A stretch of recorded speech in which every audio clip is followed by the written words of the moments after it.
The crystalline chamber hummed with alien frequencies as Commander Sarah Chen stood before the Galactic Council's honor board. 7 different species sat in judgment, their bioluminescent skin patterns shifting with anticipation. The Korthani, ambassador, a towering insectoid with mandibles that clicked rhythmically, leaned forward on his crystalline throne. Human, the translator rendered his chittering into cold, mechanical words. You seek membership in our council, but first you must prove your species worthy of our alliance. Sarah nodded, her hands clasped behind her back in perfect military posture. She'd trained for this moment for 3 years, ever since humanity's first contact with the Galactic Council. Earth desperately needed their advanced technology and protection from the void hunters that plagued the Outer Rim. The test is simple, continued the Veltari representative, her serpentine form coiling around her chair. Courage is the foundation of all worthy civilizations. We measure it through one's ability to endure pain without breaking. A device materialized in the center of the chamber, a sleek metal construct covered in neural interfaces and pain inductors. Sarah had read about similar torture devices in the classified briefings, but seeing one in person made her stomach clench. Each species has taken this test, the Korthani explained. The Veltari endured 17 minutes before their neural patterns showed irreversible trauma. The proud Zephyrians lasted 23 minutes. Even we Korthani with our redundant nervous systems managed only 31 minutes. The assembled aliens watched as Sarah approached the device. Their multifaceted eyes and sensor arrays tracked her every movement, searching for signs of fear. Sarah's heart hammered against her ribs, but she kept her expression neutral.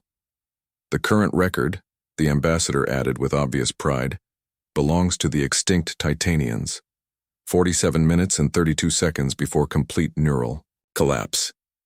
Sarah's hand hesitated only briefly before grasping the neural interface. The cold metal sent shivers up her arm as microscopic tendrils bonded with her nervous system.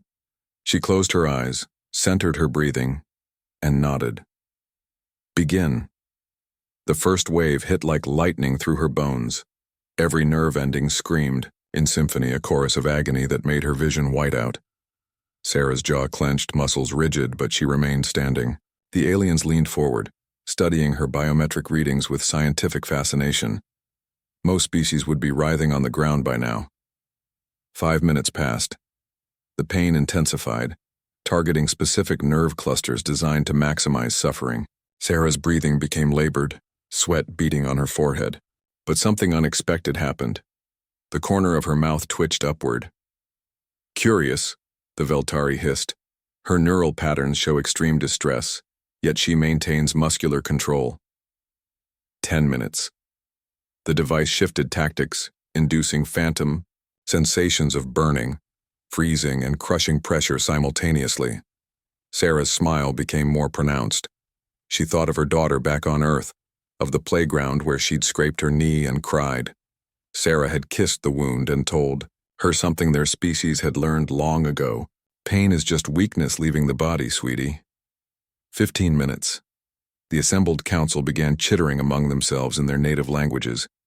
This human was lasting longer than expected, but more disturbing was her emotional response.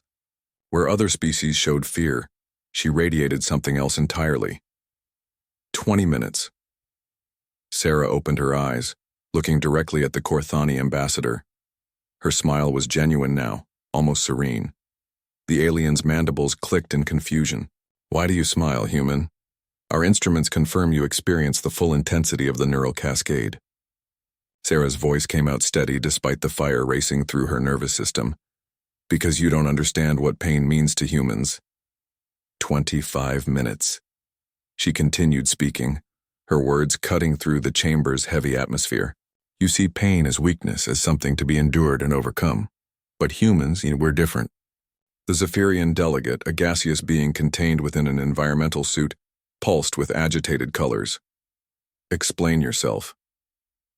30 minutes. Sarah's smile widened as she surpassed the Korthani record. Pain is how we grow. Every mother who births a child, every athlete who pushes beyond their limits, every soldier who protects others, we choose pain because something matters more. 35 minutes.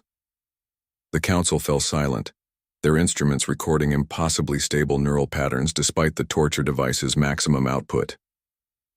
My grandfather survived a concentration camp, Sarah continued, her voice growing stronger. My great-grandmother lived through 3 famines. My mother worked 16-hour days in a factory to put me through school. I stand here not in spite of pain, but because of it. 40 minutes. The Titanian's record approached, but Sarah showed no signs of breaking. If anything, she seemed to be drawing strength from the ordeal. You measure courage through endurance, she said, addressing each council member in turn. But humans measure it through purpose. I'm not enduring this pain. I'm choosing it. For my species, for my daughter's future, for the alliance we need. 47 minutes. The record fell without ceremony. The alien stared in stunned silence as Sarah's biometrics remained stable, her smile unwavering. 50 minutes. The Corthani ambassador finally understood. You're not fighting the pain. No, Sarah replied. I'm embracing it. Pain is just information. It tells me I'm alive, that I'm fighting for something worth fighting for. You can't break someone who chooses their suffering. An hour passed. Then 2. The council eventually stopped the device not because Sarah was breaking, but because their equipment was overheating from extended operation. As the neural interface disengaged, Sarah stretched casually, as if waking from a pleasant nap. The assembled aliens remained motionless, processing what they'd witnessed. Humans, the Veltari whispered, are terrifying. The Corthani ambassador's mandibles clicked, in what might have been respect or fear. Your species has our unanimous vote for council membership. But tell me, Commander Chen, what did you think about during those 2 hours? Sarah's smile softened as she straightened her uniform. I thought about my daughter's graduation next month. I thought about the first human colony ship that will launch next year with your technology. I thought about all the pain our species has endured to reach this moment. She paused, meeting each alien's gaze in turn. And I thought about how grateful I am that you gave me the chance to prove that humans don't just survive pain. We transform it into strength. As Sarah left the chamber, the council remained in stunned silence. They had sought to measure human courage through suffering, never realizing that for humans, the two were inseparable. Pain wasn't humanity's weakness, it was their superpower. The stars awaited, and humanity was ready to smile through whatever the universe had to offer.